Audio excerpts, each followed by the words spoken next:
Protesting Swellendam residents in the Western Cape clashed with police, a community centre and a municipal vehicle were set alight in the process during demonstrations over alleged lack of benefits for the poor. Mayor Francois du Rand joins us now for more on that. Mayor, good to have you and thank you very much for your time this evening. What is the latest situation now on the ground, having deployed some police there, in fact a full force patrolling the streets and some public order policing as well? Hello, Togo. Thank you for having me. At the moment, the law enforcement is here in numbers. Public order police is obviously all around. At the moment, it seems that it's contained, but it's still very volatile. So the strong police presence, of course, a temporary measure to some of the more difficult issues that would need to be addressed. Not the first time that you're seeing this kind of reaction from the community. I'm sure previously there were some issues raised, for example, around electricity tariffs in Swellendam, but it got quite heated this time around this indigent register. Why? This is absolutely correct. On the 16th of August, there's an act of terrorism, and some of the community members burned down the municipal head office. They were complaining about the high electricity tariffs as well as the change in the indigent policy. Obviously, as we know that the municipalities are only approved by NAFSA to charge an increase in their tariffs of 15.1%, whilst Eskom obviously can charge municipalities as their users increase of 18.49%. So people are unhappy about the increase in tariffs, but I mean they are barking at the wrong tree because obviously we're not Eskom. So who, for example, would determine how much free electricity and water for low-income households would be, or what they're entitled to? Yes, in 2001, the national government brought out the policy framework around free basic services. And in 2005, that policy was changed and the national framework of indigent policies was introduced.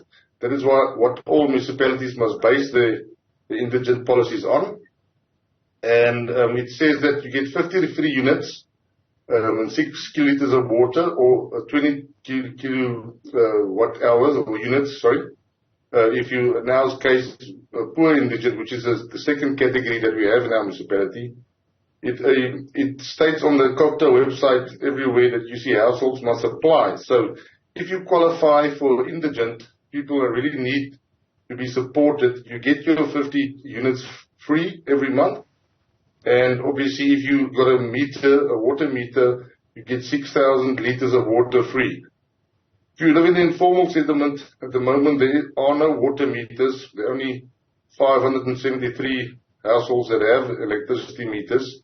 And if they apply and qualify, they will receive their 50 or their 20 units for free every month. Yeah. And there is no water meters. So people use as much water as they want, and there is no accounts for that issue to the households. And yourself, Mayor, people having raised these issues with you, did you promise them at the meeting that you were going to get back to them with some kind of an answer around the resolution of the indigent benefits? Yes, I mean, as all municipalities, we have our IDP meetings, our Integrated Development Plan meetings, which obviously we look at what the priorities are from the communities and obviously explain the budget, the capital projects that we foresee going into the next financial year. And it has been, we had 14 engagements in Railton, which includes the informal settlement with community members, number one. Sorry, what was the question again? I'm saying some of the residents were saying, well, you, in your last meeting with them, had promised that you will get back to them, but they've not heard anything from you at this particular point, yet their bills are continuing to escalate.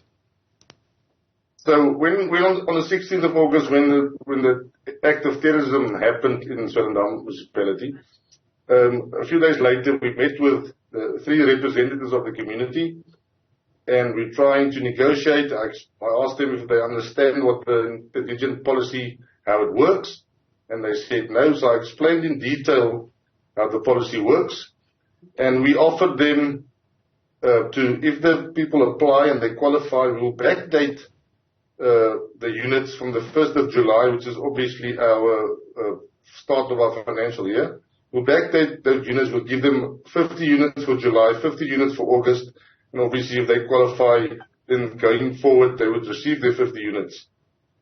The representatives went back to the community and they came back hours later and said they do not want the backdated units. They want 50 units, and then we can discuss this afterwards. So that was a Friday. On Sunday, on the 20th of August, I went to the community and asked them for more time so that I could see what is possible in our budget, as well, ensure that the legal obligations are met. I went back. So on the 4th, I think, of September was a Monday.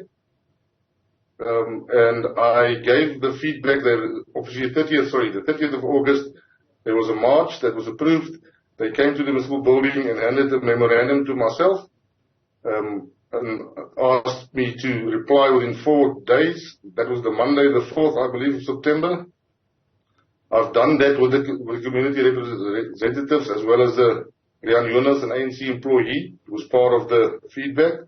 They asked me if I would go and give the feedback to the community. I said, yes, I'll do that on Tuesday evening at 6 o'clock. I met the community there, and whilst I was trying to explain exactly, firstly I started with the electricity tariffs. It was ESCOM. I was explaining how the tariffs work and how it gets increased. So the ANC councillor and the ANC employee was standing on the platform with me, and they started screaming that we were the highest electricity tariffs in the Western Cape and so forth. So they were trying to derail the meeting, so the feedback meeting I could give to the residents. Eventually, I was asked to answer some questions.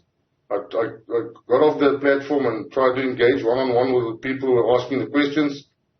Those 2 gentlemen started screaming at the municipal manager and obviously at the public order police, because the public order police was recording for their reporting purposes what's going on. And eventually I said to the public order police, I think we should stop the feedback meeting and leave. Otherwise, I think there might be trouble later. That's what happened. So I was there to provide the feedback, but some people obviously derailed the meeting, so I couldn't give the people the facts. Yeah. So if they say I didn't go back and give them feedback, obviously that is not the truth. So in one of your letters that you wrote around this particular matter or statement, you are saying there's evidently people who are feeling angered because of your withdrawing of free services from the municipality, which they've been enjoying, which you are saying now they do not qualify. So talk to me, Mayor, about how this renewal then affects people. How many people are going to no longer be able to qualify for these benefits, and what are the reasons? So firstly, we changed the policy previously, before I was a mayor, in the last term. The policy said that people in a formal settlement automatically qualify as indigent. So this year, or last year, we started with the process, and on the 1st of July, we changed the policy to say that everybody has to apply. That is in line with the national framework. Yeah. So people said that we didn't have public participation with them, which is obviously not correct, because we had 14 engagements only in Railton, which the informal settlement is part of, to explain the policy. We had workshops in council.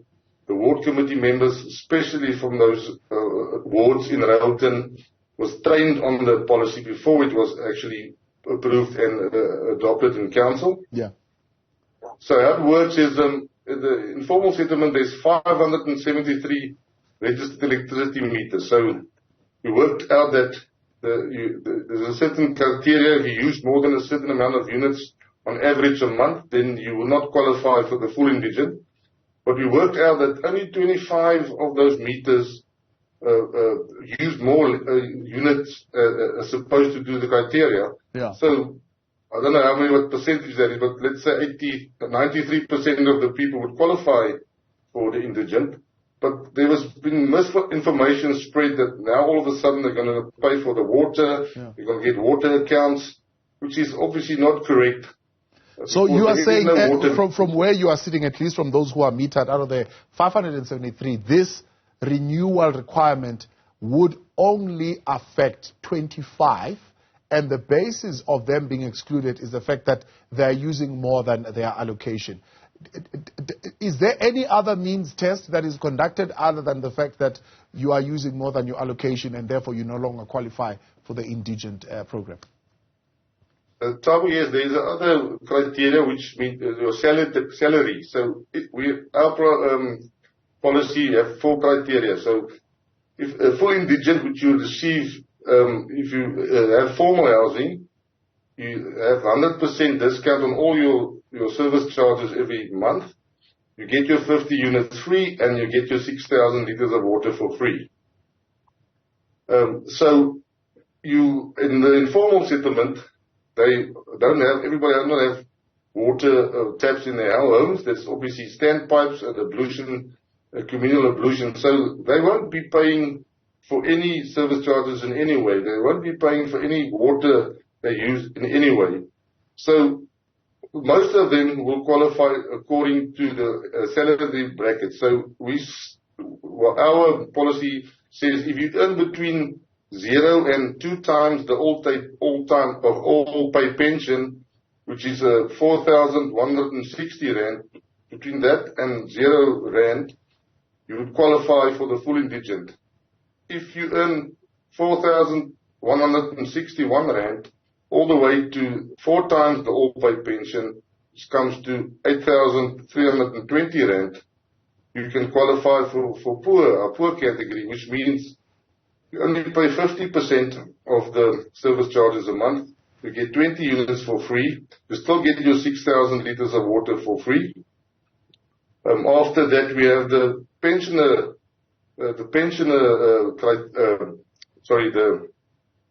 category, which means that if you are a pensioner and you earn 10,400 and less, you qualify for 25% discount on your service charges. Yeah. And also you only pay property tax on the rand after 750,000 rand. So it's not linked to property values. Any person, you can live in a 3 million rand house and earn 10,400 rand or less, your usage within the limits, and you will still be able to qualify for a quarter of the discount for the daily, for the actual monthly charges. So I think a week or so ago, the Deputy Minister of Copta was here to engage the opposition party, the ANC, and they found that there was nothing wrong with our policy. We didn't break any regulations. We actually are on par with the national framework of the indigent policy. So I believe, if you look at any policy across South Africa, I've done that. I haven't done all 257, but in the Eastern Cape, Walvis Sisulu Municipality, Buffalo City, Tshwane, our neighbors, Cape Agulhas, Hoofstrand, Hessequa municipalities, all the policy says that you have to apply and qualify to receive these benefits, because the equitable share that we get every year from national government, which SARS obviously collects from taxpayers, the money that we get is an unconditional grant, and the municipalities can use it in any way they want. But most municipalities that I know use that money, the equitable share, to support and have the safety net to pay for this or subsidize these services to the people who cannot pay.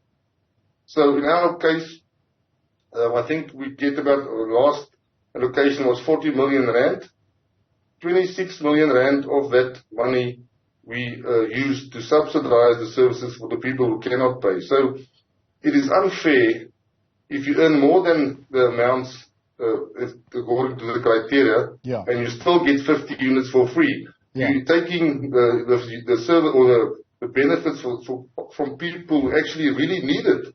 So that is not fair. You're actually stealing the benefits of other people. So you're saying this memorandum, which from the last protest, when was this? This was in August 30th. That was read by 30th, yes. by the member of the ANC, where they are saying bring back the 50 free electricity units as well as 20 free units. You're saying they were never taken away. You're saying that they are still there. So why would they be calling for them back if they are still there? Because I believe that people, they don't want to apply, and the reason for that is because there might be people, like I said, who do not qualify because they earn too much money every month. As we know, electricity theft and cable theft is quite a big thing in South Africa. So people bypass the meters and they sell the electricity on to other people who don't have meters in their homes. They provide them electricity with cables, which is obviously also illegal according to the Electricity Act. So if their usage is too much, and obviously if they have to supply their pay slips or their bank statements so we can see how much money they earn, they might not qualify according to their salary. And obviously that is the people, I believe, that are using the other residents to fight their battles because they know that obviously they will be caught out. We never, in the Western Cape, in South Africa, but in the Western Cape especially, the rule of law must be applied all the time. And the misinformation has been spread by certain people, certain parties, and misinform the residents. They said that they're going to get water accounts all of a sudden. There is no water meters. There is no water meters to measure that water, so they won't pay for the water. Sorry, is there somebody speaking? Yeah, no, I'm still with you, Mayor. But I wanted to find out something else. Are you charging 11 Rand 62 cents for potholes to subsidize the infrastructure department? Yes, it's actually 10 Rand. With that, it's 11 Rand 50. And that is the fairest way for everybody to contribute to the infrastructure. It is not potholes, it's for the infrastructure of Swellendam municipality. We are the third oldest town in South Africa. Our infrastructure is old. And obviously to supply people, with the RDP homes that we currently in the process of building 950 units, to ensure that you provide that residents with water and electricity and sanitation. We need to upgrade the services. And we get some money from human settlements and some money from the MIG grant. We get 12 million Rand a year for the municipal infrastructure grant. And we have to spend that money and try to upgrade the services, electricity, water, sanitation, networks as well, to provide these people with services. So for us, I think is the fairest way that everybody contributes 11 Rand 50 a month. That is 138 Rand 60, I believe. I think so, if my math doesn't leave me now. That is what you pay for a year. And people say, but they're not using cars or they're not using this. Everybody uses the infrastructure. If you don't have a car, you obviously either been transported by a taxi or some other transport. The trucks, the people who bring the food to the supermarkets and everything else, they use our roads. So everybody is paying 11 Rand 50 a month for the infrastructure levy. It is not unusual. There's a few other municipalities doing the same. It is difficult for a small cash-strapped municipality like Swellendam to upgrade our infrastructure. So this is just an attempt to try and claw back on the backlog that we have. But seeing how these new implementations, so to speak, are impacting clearly on the municipality and what we've seen in the last 3 weeks at least with the destruction of property and so on and so forth, is it not time to once again go around the table and try and find one another? Yes, it's difficult. We cannot negotiate with criminals. People burning down municipal infrastructure, state-owned infrastructure. I mean, the Tucson Center is there for in Railton to help the people. There are services there, home affairs are there. We recently moved the credit control there to help the people to apply. There's about 500 meters from the informal settlement to help them to apply for the indigent. That's also, there's where they can make arrangements. That's what we also do, make arrangements if they fall behind with their bills. So it is difficult to say because everybody else in Swellendam municipality for years have to apply to receive the benefits. It is not uncommon. Every year you have to reapply because obviously your circumstances might change. Yeah. So we must ensure that only the people that really should benefit from this indigent support should benefit. So what I've done is, because it seems a bit crazy at the moment, but at the end of the day, the rule of law must be upheld. We've applied for interdict today and received it from the High Court, which will be interdicting certain individuals from any other march or shutdown or whatever the case might be. So it is fair for everybody else to apply, but not for a certain group of people. That cannot be, right? Tabu, what do you think?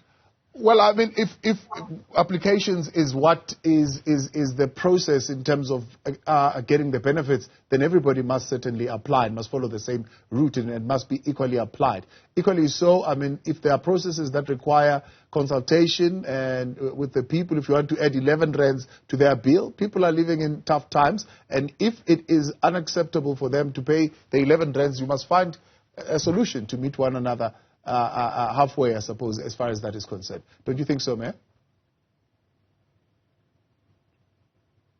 Now, definitely, the indigent policy, since I became a councillor in 2016, has changed dramatically. The reason why is because we have our IDP engagements every year with all the wards, with all the sectors, and from that engagements, we modify the policy. For instance, when I came into council, it said that the valuation of your property cannot be more than 100,000 rand, because at that stage, most RDP homes were 60,000 rand. But in Seabrook, one of our towns, they got also small homes, but they got a whole earth all the way to the river. Their valuation is 250,000 rand. So we changed the policy to ensure that we include those people as well. Yes. At the moment, it's been so adapted so much to help more people. There is no value linked to your benefits. Right. That is so. Actually, our policy has been improved to help more people over the last 7 years. Yes. It's also important to understand that we have to know who lives in Swellendam municipality. Yes. Because if we are upgrading the informal settlement, as we are at the moment, we received our 800,000 rand planning money for the upgrading of the informal settlement. We need to know how many people live there, so we can plan. They must plan how much water, how big the pipes must be, the sanitation. Absolutely. So it all works together. But I believe that the narrative has been created by people, and we know the election is next year, between 2024. So I believe it's part of a larger political agenda. Mayor, let's leave it there for tonight. I will call you back. We'll try and engage with the community as well on the issues that you have raised, and hopefully we can get some clarity and way forward on the issue and what the people are saying on the ground. Appreciate your time tonight. Thank you for coming on.